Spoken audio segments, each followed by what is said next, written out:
Yogyakarta ini merupakan kelanjutan dari Kerajaan Mataram.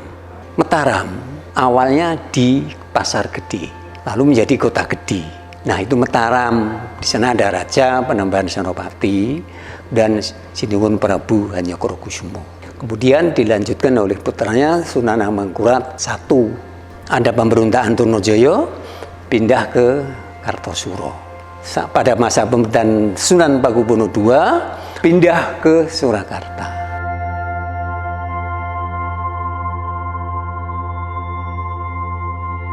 (1755) Mataram dibagi dua. Ini berkat dari Dividi et Impera. Politik pecah belah dari kolonial Belanda, terjadilah yang namanya perdamaian Giyanti. Mataram dibagi dua, yang satu Surakarta di bawah pimpinan Sunan Pakubuwono III, yang bagian Barat Mangkubumi tadi diberi nama Ngayogyakarta Hadiningrat.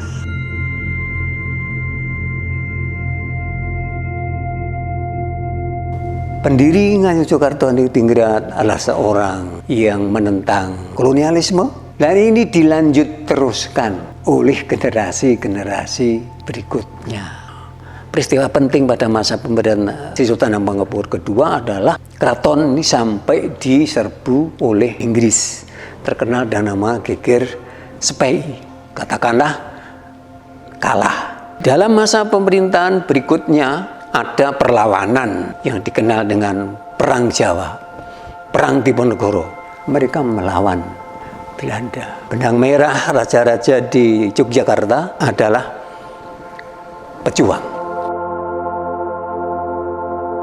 Jadi Sultan Hamengkubuwono yang meneruskan tadi dari mulai 5, 6, 7, 8 sampai nanti 9 itu mereka masih tetap berkuasa dengan kekuasaannya kerajaan.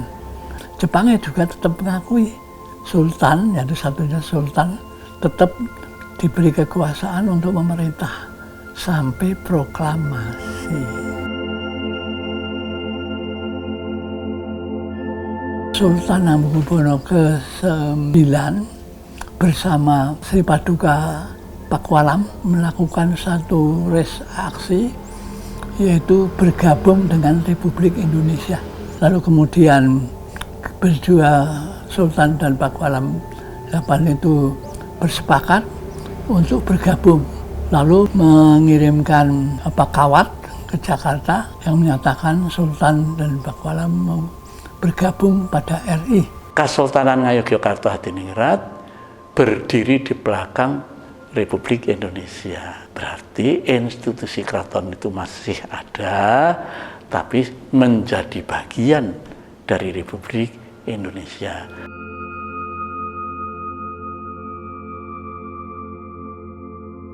Pada tanggal 19 Agustus, Bung Karno menulis surat kepada Sri Sultan Hamengkubuwono IX yang intinya merupakan piagam kedudukan yang menyatakan Yogyakarta sebagai daerah istimewa.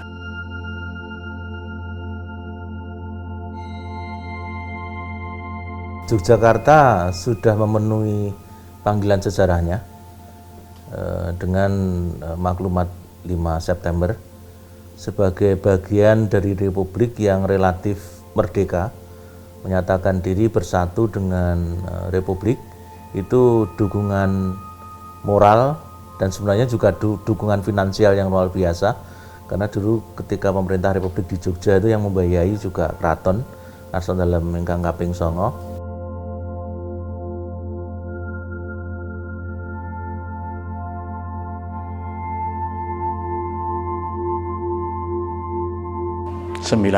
Desember 1945, Belanda masuk kembali menjajah Indonesia. Sultan Hamengkubuwono langsung telepon Bung Karno.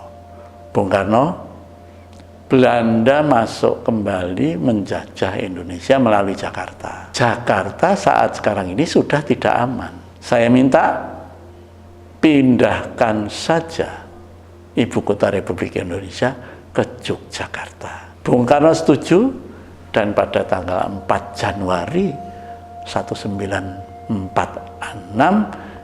Ibu Kota Republik Indonesia dipindahkan ke Jogja.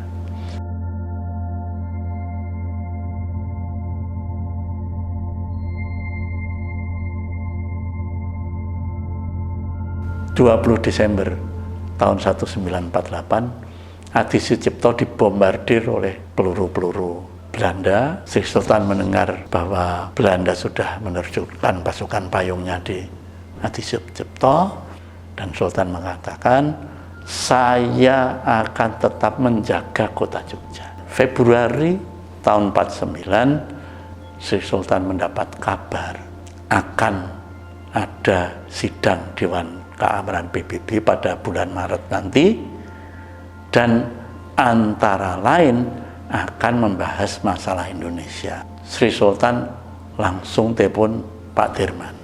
Pak Dirman menyambut baik, wah ide bagus Pak Sultan, saya setuju mempersiapkan perang dengan Belanda.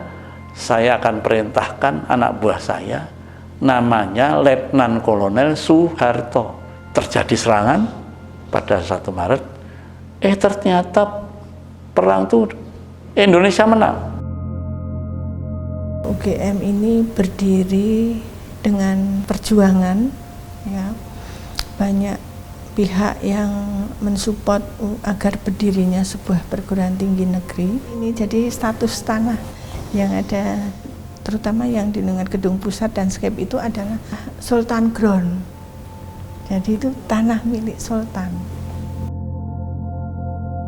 Sampai dengan Ngarsa dalam kaping sedoso yang sekarang ini pun semangat nasionalisme itu masih terpatri. Hanya saja kemudian kan diartikulasikan. Reformasi tanpa Pisowanan Ageng saya kira sulit. Ketika itu kalau untuk lingkungan UGM itu berangkat dari GSP, dan profesor-profesor yang semula hanya berkutat di lab ketika itu juga turun ke jalan, dan kemudian semua ke alun-alun, dan jadilah itu peristiwa itu 20 Mei kita memperingati kebangkitan nasional, dan Pak Harto lengser itu 21. Jadi bagaimana nasionalisme harus ditafsirkan, harus dipahami. Kalau keraton jelas sekali bahwa itu memihak rakyat, tahta untuk rakyat. Sedangkan kalau sekarang pun tahta untuk rakyat itu diterjemahkan lagi bagaimana kemudian menjadikan Jogja itu memberi sumbangan penting bagi peradaban Indonesia dan peradaban dunia.